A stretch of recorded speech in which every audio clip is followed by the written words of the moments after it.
할렐루야. 손가락 복음 선교심을 주의 이름으로 환영합니다.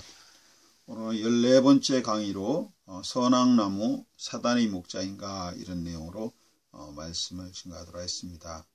원래 성경에는 이 선악나무라고 표현한 건 없고 이 선악을 알게 하는 나무를 약해서 선악나무라고 이렇게 말을 한 것입니다. 참고해 주시기 바라고요. 하나님이 에덴 동산을 창설하셨습니다. 아담을 위해서.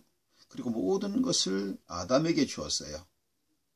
그리고 창세기 2장 16절에 보면은 각종 나무 실과를 내가 임의로 먹되 선악을 알게 한 나무 실과는 먹지 말라. 먹으면 정령 죽으리라는 명령이 붙은 나무가 선악을 알게 한 나무입니다. 이 명령을 불순종함으로 말미암아 죄와 사망과 저주가 임했다. 그걸 위해서 예수님이 십자가를 지셨다. 이게 전파적인 성경에 대한 큰 틀이죠. 일반적으로 생각하는 성경의 틀입니다. 그래서 이 선악을 알게 한 나무를 오늘날 논란이 많지만 대체적으로 신천지교에서 대표적으로 신천지교에서는 선악을 알게 한 나무를 바벨론왕 사단의 목자, 거짓 목자죠. 세상의 거짓, 세상의 거짓 목자. 다라고 증거하고 있고, 또 통일교 계통에서는 이거를 중심 교류가 뭐냐면 타락론과 복귀론입니다. 복귀론. 그러니까 인생이 타락의 사건으로 보고 있습니다. 그리고 정명석 제임스 자단에서는 성적인 타락, 미숙한 상태에서 성적인 타락으로 보고 있고, 일반적인 교회에서는 하나님이 권위한 하나님같이 되고자 하는 교만, 대적, 그리고 권위에 대한 도전, 하나님 권위에 대한 도전으로 받아들이고 있어요. 그래서 이거로 인하여 죄와 사망과 저주가 임했다. 이게 일반적인 생각입니다. 그래서 우리는 한 가지 좀 의문을 갖고자 하는 것은 뭐냐면은 이 선악을 알게 한 나무 실과로 말미암아 죄와 사망과 저주가 임했고 예수를 아들을 십자가에 못 박아 죽는 처절한 대가를 지불할 수밖에 없는데 왜 선악을 알게 한 나무를 만들었을까? 왜 만들었으며 왜 또 방관했을까? 모든 것을 아신 하나님께서 막을 수 있었을 텐데 막지 않고 왜 방관했을까? 이런 의문에 대해서 일반적으로 자유의지론으로 해석합니다. 자유의지론 많이 들어보셨을 겁니다. 하나님이 인생을 창조할 때 모든 축복을 주셨고 인생에는 특별히 자유의지를 줬다라는 거예요. 로봇처럼 이렇게 조종해가지고 하나님 앞에 순종하기를 원하는 것이 아니라 자기 의지로 하나님의 권위를 존중하고 인정하고 순종하기를 원했는데 이 자유의지를 대적하는 쪽으로, 하나님을 대적하는 쪽으로 사용했기 때문에 죄와 사망과 저주가 임했다 이렇게 생각하고 있는 것이 일반적인 통념적인 그런 진리 자리에 있는 것이 현실입니다. 근데 이 자유의지론적으로 보게 되면은 몇 가지 의문점이 있고 모순된 점이 있습니다. 첫 번째요. 자유의지론은 아담의 불순종에 의해서 예수님 십자가 지셨단 말이에요. 아담이 불순종 안 했으면 십자가 질 필요가 없죠. 그럼 아담이 순종하고 불순종의 의지에 따라서 예수님이 오시고 안 오시고가 결정되는 거예요. 성경이 결정되는 거죠. 결국 아담의 자유의지에 의해서 성경이 결정된다. 이 자체가 이치에 전혀 성경적이지 않습니다. 두 번째는 아담의 자유의지론을 인정하게 되면 아담이 불순종하고 나서 죄인 됐기 때문에 죄에서 우리를 구원하기 위해서 예수님이 오실 것이 이미 그때야 정해져야 돼. 그 이후에, 불순종 이후에. 근데 성경은 아담이 불순종하기 이전에, 아담이 창조 이전부터 예수님이 십자가 지실 것을 정해졌단 말이에요. 우리 성경을 통해서 한번 확인해 보도록 하겠습니다. 그러면 이건 자유의지론이 될 수가 없는 겁니다.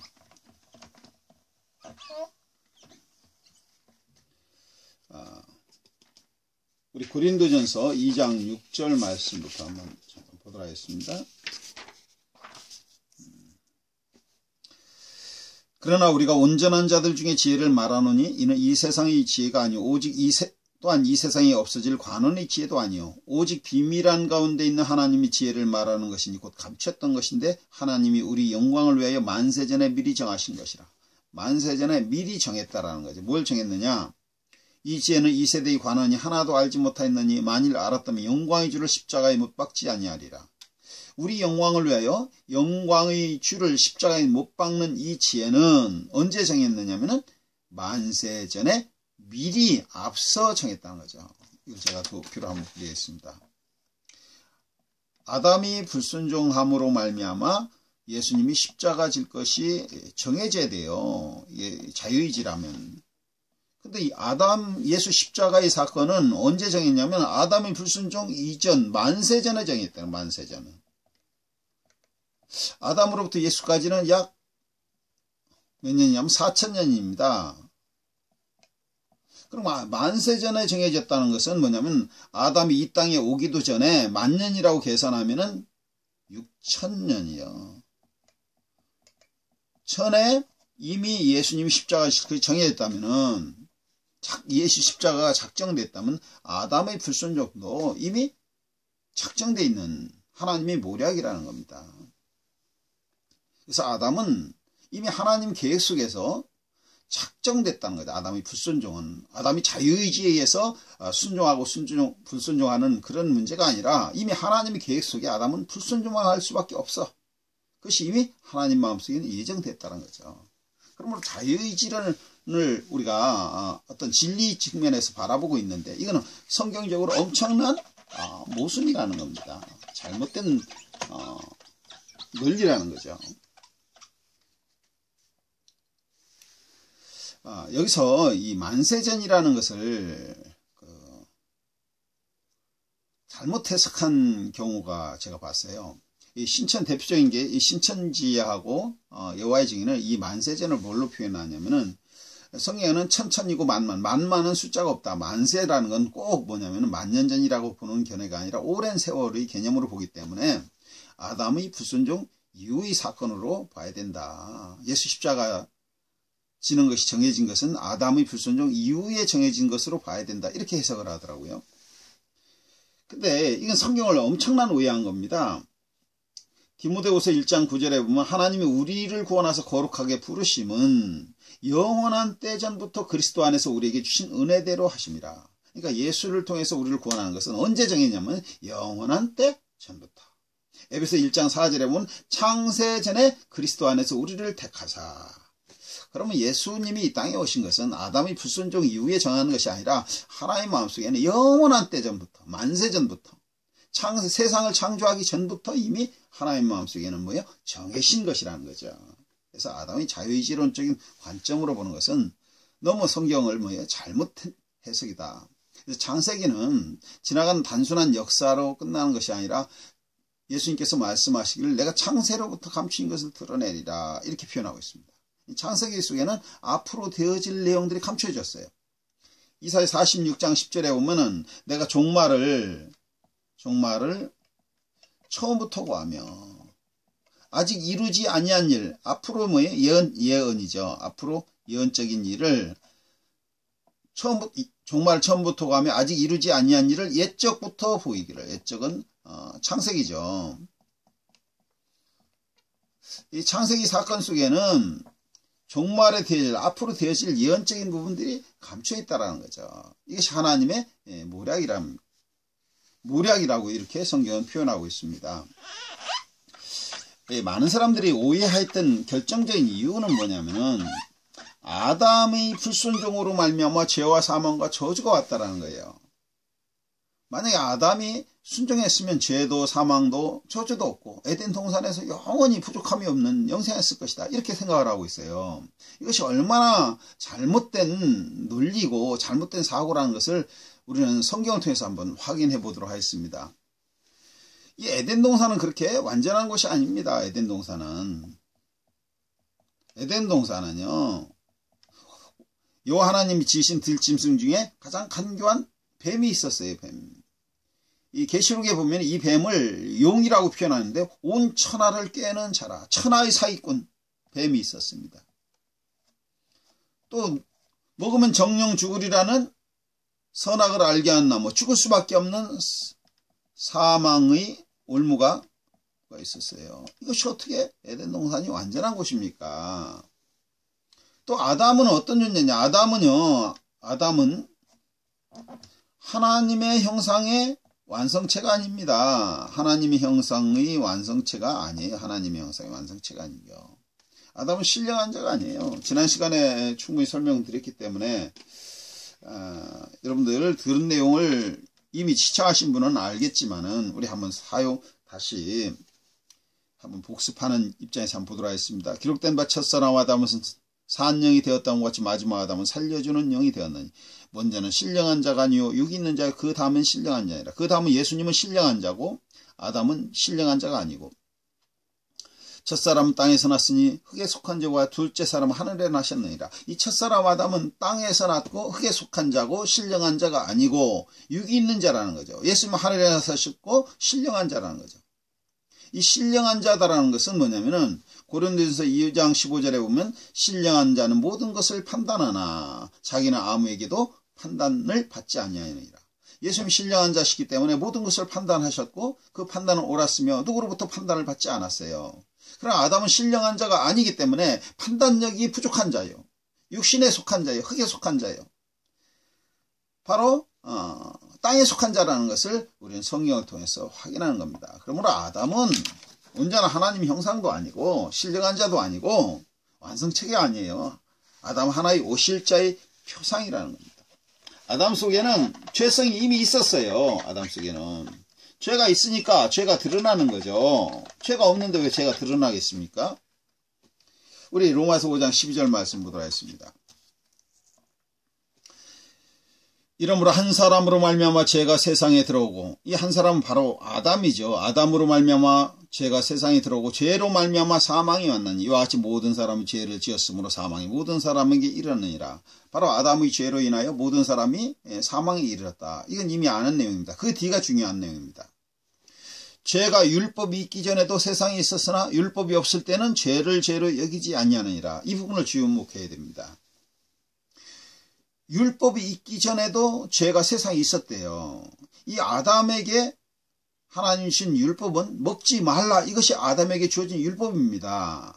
그 아담에게 명령이 주어지기 전에도 율법이 주어지기 전에도 아담에게는 뭐가 있었단 얘기예요? 죄가 있었단 얘기죠. 단지 율법이 없을 때는 죄로 여기지 아니했을 뿐이지 그렇다고 죄가 없는 것이 아니라는 거죠. 자, 죄라는 것은 명령이 주어졌을 때 죄가 성립되는 겁니다. 불순종, 먹지 말라라는 명령을 어김으로 말미암아 죄가 성립되는 거예요. 그러니까 명령이 없을 때에도 죄가 있었지만 죄를 죄로 여기지 아니할 뿐이라는 거죠. 그러면 아담이 불순종 안 했어도 어차피 죄가 있었어요. 단지 죄로 여기지 아니할 뿐이라는 거죠. 죄가 있었다는 것은 죄의 삭은 사망이니까 사망도 있었다는 얘기죠. 아담은 죄도 있었고 사망도 있었는데 율법이 있기 전에는 죄를 죄로 여기지 않았을 뿐이라는 거죠. 그러면 아담은 어차피 선악을 알겠나무 실과를 안 따먹었어도 죽을 수밖에 없는 그런 연약한 존재라는 거죠. 성경이 그렇게 증거하고 있는 겁니다. 그래서 이 선악을 알게 한 놈은 그럼 어떤 역할을 하느냐? 죄를 죄로 드러내는 역할을 했어요. 율법은 죄를 깨닫게 하고 죄를 드러내는 겁니다. 로마서 3장 20절에 보면 율법의 행위로 그 앞에 의롭다 하심을 얻을 육체가 없느니 율법으로는 죄를 깨달음이니라. 선악과의 사건을 통해서 아담 속에 있는 죄가 있는 것을 깨닫게 하는, 죄를 드러내게 하는 그런 역할이 바로 선악을 알겠나무 사건을 통해서 드러나는 거죠. 죄가 드러나야 죄라는 문제 해결할 거 아닙니까? 병원에 가서 정확하게 진단이 밝혀져야 병을 치료하는 방법이 나오는 겁니다. 갈라디아 3장 22절의 말씀에 보면은 성경이 모든 것을 제 아래 가두었나니, 이 성경이라는 것은 바로 하나님이 율법을 통해서 먹지 말라라는 명령을 통해서 제 아래 가둔 겁니다. 아담을. 이는 예수 그리스도를 믿음으로 말미암은 약속을 믿는 자들에게 주려 합니다. 그러니까 죄 아래 가둔 것은 없는 죄를 만들어서 죄 아래 가둔 것이 아니라 율법을 통해 죄를 드러내고 죄를 깨닫게 해서 모두가 죄 아래 가둔 겁니다. 왜냐하면 죄에서 우리를 구원하는 십자가를 통해서 영원한 속죄를 이루시고 그리스도의 나라, 영생의 나라를 우리에게 허락하기 위해서 바로 죄 아래 가둔 겁니다. 죄를 깨닫게 한 거죠. 그러므로 이것은 하나님의 작정된 모락이었고 하나님의 사랑이었고 예수님이 오시는 구원의 통로 역할을 하는 것이 바로 선악을 알게 한 나무의 사건이라는 거죠. 오늘날 선악을 알게 한 나무의 사건을 가장 하나님을 대적하는 것이고 하나님을 거역하는 것이고 교만의 극치고 죄악의 아주 근본으로 이렇게 생각하고 있지만 만약에 순종했으면은 불순종이 그렇게 안 좋다면은 순종했으면 어떻게 됐을까? 만약에 순종했으면은요 어떻게 해요? 죄는 있는데 죄인 줄도 몰라요. 죄는 있어요. 그러나 죄를 깨닫지도 못해. 죄가 있다는 얘기는 뭣도 있어요? 사망도 있어요. 사망도. 그러니까 죄를 안 졌으니까 예수님 오실 필요도 없고 예수님 오실 필요도 없고 영생도 없고 그냥 에덴 동산에 살다 그냥 죽는 겁니다. 그럼 성경 하나도 안 이루어지는 거예요. 그래서 하나님이 선악을 알게 한 나무 실과를 먹지 말라. 먹으면 정령 죽으리라 이렇게 말했지만은 먹을 수밖에 없었던 것을 이미 하나님 마음속에는 작정됐어요. 그래서 먹을 수 있는 환경을 다 만들어 놨습니다. 먹지 말라고 그랬지만. 왜? 아담 속에 있는 죄성을 끄집어내기 위함이라는 거죠. 주님의 오심의 통로를 이루기 위함이라는 거죠. 그래서 아담은 불순종할 수밖에 없어요. 자유의지가 아니에요. 이미 하나님 작정돼 놨어요. 주님의 오심에 통로의 역할을 하는 것이 바로 선악을 알게 한 나무의 사건이라는 것을 우리는 성경을 통해 분명히 너무나도 명확하게 깨달을 수 있는 것입니다. 만약에 순종했더라면 죄도 있고 사망도 있고 성경이 안 이루어진다라는 거죠. 그러므로 이 불순종해야 되고 불순종할 수밖에 없게끔 하나님이 모략을 정하신 것이죠. 이 선악을 알게 한 나무가 하나의 작정된 섭리라면 아담하와를 그거 먹었다고 저주할 수는 없죠. 많은 사람은 그로 인하여 아담하와 저주를 받았다고 하지만 성경은 아담하와 저주받은 내용이 하나도 없습니다. 우리 성경을 한번 보도록 하겠습니다. 창세기 3장 14절입니다. 여호와 하나님이 뱀에게 이르시되 내가 이렇게 했으니 내가 모든 육축들과 들의 모든 짐승보다 더욱 저주를 받아. 여자로 인하여 뱀이 저주를 받아요. 배로다고 종신토록 흙을 먹을지니라. 16절입니다. 또 여자에게 이르시되 내가 내게 잉태하는 고통을 크게 더하리니 내가 수고하고 자식을 낳을 것이라. 남편을 사모하고 남편은 너를 다스릴 것이니. 이걸 저주라고 생각하는데 저주가 아닙니다. 한 생명을 탄생할 때 잉태하는 고통을 크게 더하는 것은 이것은 예언적인 부분입니다. 수고하고 자식을 낳는 것. 이것은 마땅한 겁니다. 한 생명이 탄생될 때는 그만큼 고통이 따르는 거예요. 이것은 하나의 축복입니다. 남편을 사모가 남편을 다스림을 받는다. 행복한 여인은 남편을 사모할 수 있는 사모할 수 있는 남편이 있고 그 사모하는 남편이 자기와 가정을 다스릴 때 그 가정과 그 여인은 행복한 겁니다. 만약에 남편이 무기력해가지고 남편을 여자가 다스리고 장악하게 되면은요, 그 집안은 문제가 심각한 집안이 되는 겁니다. 그래서 가만히 보면은 여자는요 저주를 받은 게 없어요. 아담을 볼까요? 아담 창세기 3장 17절은 아담에게 이르시되 너는 땅은 너로 인하여 주저를 받고 너는 종신토록 수고하여 그 소산을 먹으리라. 아니, 땅은요 등장 인물에도 안 나옵니다. 역할도 없어요. 근데 왜 땅이 저주를 받느냐? 이것은 예언적인 부분입니다. 아담 대신에 땅을 저주를 받아요. 너는 종신토록 수고하여 그 소산을 먹으리라. 수고해야 소산을 먹는 건 당연한 거죠. 땅이 내게 가시덤불과 엉겅퀴를 낼 것이라. 너희 먹을 것은 밭의 채소인즉 내가 얼굴에 땀이 흘려 식물을 먹고 땀을 흘려 식물을 먹게 돼 있어요. 이것은 하나님의 약속입니다.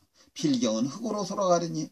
왜 흙으로 돌아가느냐? 그 속에서 내가 취함을 입었습니다. 너는 흙이니 흙으로 돌아가니라. 불순종해서 흙으로 돌아간 것이 아니라 처음부터 흙이기 때문에 흙에서 취함을 입었기 때문에 흙으로 돌아간다는 거예요. 여러분 집에서 왔으면 반드시 또 집으로 돌아가죠. 그러나 아담은요, 벌 같지 아니한 벌, 저주를 받지 않았어요. 단지 얼굴에 땀을 흘려야 식물을 먹고 수고해야 식물을 얻도록 이렇게 돼 있어요. 3장 20절입니다. 아담이 그 아내를 하와라 이름하였으니, 불순종하고 나서 이름을 하와라고 이름을 진 겁니다. 그 여자는 그냥 여자일 뿐이에요. 그는 모든 산자의 어미가 됨이라. 놀라운 하나님의 축복입니다. 모든 산자의 어미, 하나님은 죽은 자의 하나님이 아니라 산자의 하나님이라 그랬어요. 모든 산자의 어미가 되는 것은 성경의 최고의 축복입니다. 여호와 하나님의 아담과 그 아내를 위하여 가족옷을 지어 입히십니다. 그래서 산자의 어미가 되는 축복을 하고 이 부끄러움을 가릴 수 있도록 가족옷을 입혔어요. 이것은 하나님의 사랑의 최고의 축복인 줄로 믿습니다. 아담하와 저주를 안 받았습니다. 그걸로 인해 인생이 저주를 안 받았어요.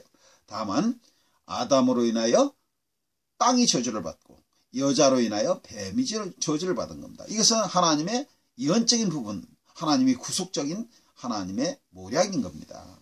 이 모략을 지금 이 시간도 깨닫지 못하고 선악을 알게 한 나무를 사단의 목자, 거짓 목자, 타락했다, 복귀했다 이런 거였는데 이 성경 자체가 엉터리입니다. 엉터리. 이런 주장 자체가 엉터리라는 겁니다. 어떻게 신천지교에서 아까 얘기한 대로 선악나무를 사단의 목자라는데 전혀 사단의 목자하고 아무 상관없는 겁니다. 또 통일교에서 타락으로 표현하고 있어요. 그래서 복귀한다. 타락론 복귀론인데 이 성경은 타락은요 명령하고 상관없이 자기 스스로 잘못된 길을 가는 것이 타락입니다. 불순종, 아담은 타락이라고 안 했고 불순종이라고 그랬어요. 불순종, 명령을 어긴 죄가 불순종입니다.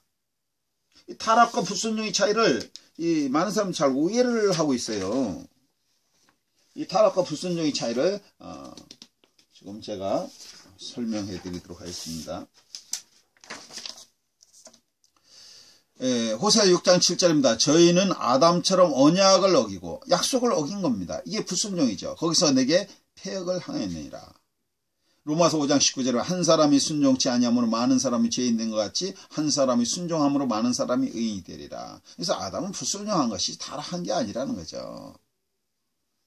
그래서 또 성적인 타락이라고 그러는데 성적인 타락하고 선악을 알게 한 나무의 실과를 먹는 거하고는 전혀 상관이 없는 내용이죠. 그래서 이 선악을 알게 한 나무는 하나님이 예수님이 오시기 위한 구원의 통로, 문을 여는 죄를 깨닫게 하고 죄를 드러내기 위한 하나님의 작정된 모략이라는 것을 우리는 성경을 통해서 분명히 확인한 줄로 믿습니다. 오늘날 이 선악을 알게 한 나무에 대해서 많이 오해하고 있는데 다음 시간에는 선악을 알게 한 나무의 뜻은 왜 선악을 알게 한 나무를 만들었고 선악을 알게 한 나무는 무엇이고 에덴 동산 중앙에 선악을 알게 한 나무, 생명나무 같이 있었어요. 이 선악을 알게 한 나무 실과를 따먹은 결과 그리고 생명나무의 관계 이런 것들에 대해서 다음 시간에 이어서 증거하도록 하겠습니다. 하나님이 작정된 모략을 깨닫고 참으로